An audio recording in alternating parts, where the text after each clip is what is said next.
But 3 retired generals warned in recent weeks that could be a reality if the military doesn't take active steps to prevent it. It was a sobering warning. Their piece in the Washington Post saying, quote, "We are chilled to our bones at the thought of a coup succeeding next time without constant maintenance. The potential for a military breakdown, mirroring societal or political breakdown, is very real." Joining me now to discuss is one of the authors of that piece, retired U.S. Army Major General Paul Eaton. General, thanks so much for taking time this morning. Jim, Deanna, thank you very much for having me. It's a sobering warning from people like yourself and others who co-authored this. Tell folks at home why you're worried that sufficient changes have not been put in place to prevent January 6th, I mean, in worse form, right, actually succeeding, being able to overturn something like that, being able to overturn an election. Well, we did see Admiral Kirby address the, how the Defense Department is getting after some of the right-wing extremist issues that we have. Necessary step, and it's a building step. It's a complicated step. So we're on the right path. I also expect to see a thorough run through the chain of command, through the command and control apparatus to ensure that this doesn't happen again, that our national security components, our federal police forces, National Guard, active duty if need be, are read in and prepared to address a national security event of this type. Well, one of the reasons you say that you and your colleagues are, quote, chilled to your bones is because the fact that 1 in 10 who had been arrested there at the Capitol had served in the military in the past. Is this a surprise to you? And what do you think can be done to remedy that and make sure it doesn't happen again? Thank you, Bianna. When I had the project to rebuild the Iraqi army, the greatest difficulty that we had was to transmit to the Iraqi soldiers how to operate in the context of a military subordinate to civil authority. And that is the hallmark. That is something that I have never doubted about the U.S. military. But indications and warnings. When you have that 1 in 10 of those charged with a military record, when you have 124 generals and admirals support Trump and the Stop the Steal, and challenge the suitability of our president to serve as president of the United States. You had Republican governors in Oklahoma, Texas, Florida, challenge the nature of the commander-in-chief and National Guard.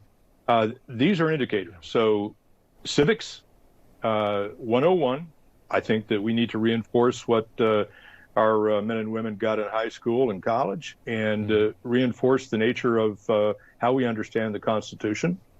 And I think we need to war game how we might see events unfold in the next election.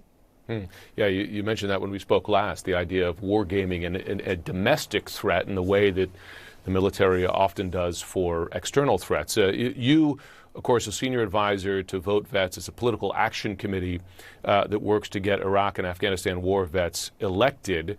You're premiering a new ad relevant to the discussion. I want to play a quick clip of that and get your comment on it. Imagine Donald Trump losing again, but this time commanding rogue members of the U.S. military. The Pentagon needs to take steps now to protect the chain of command.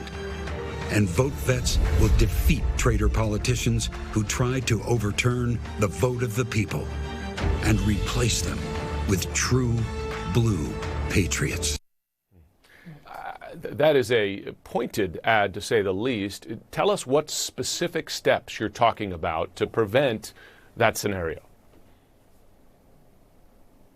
So what Vote Vets does is we recruit some of the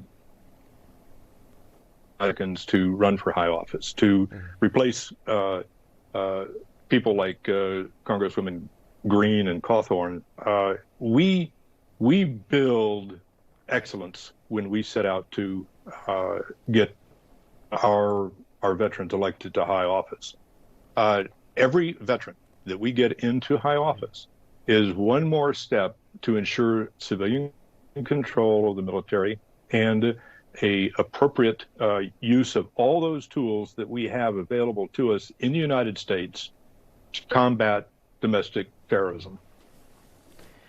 I have to ask you, 1 year ago today, allies and foes alike watched with horror what was happening in the United States. And I'm just curious, today, 1 year later, is our national security, from the perspective of foes, Iran, Russia, China, what have you, are we in a safer position today than we were last year?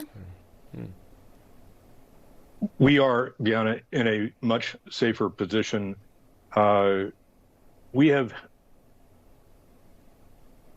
watched what happened on January 6th, and we had our very senior military embark upon very specific, appropriate actions to ensure that anybody listening out there or interested in taking advantage of a bit of chaos understood that the armed forces of the United States are absolutely prepared to support and defend our Constitution and to defeat enemies from without.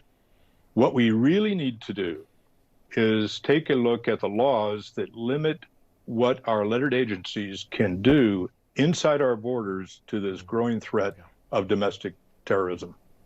That's a point you made. It's about intelligence operations, right, domestically. Major General Paul Eaton, thanks so much for joining us this morning. My pleasure. I'm flattered. Thank you.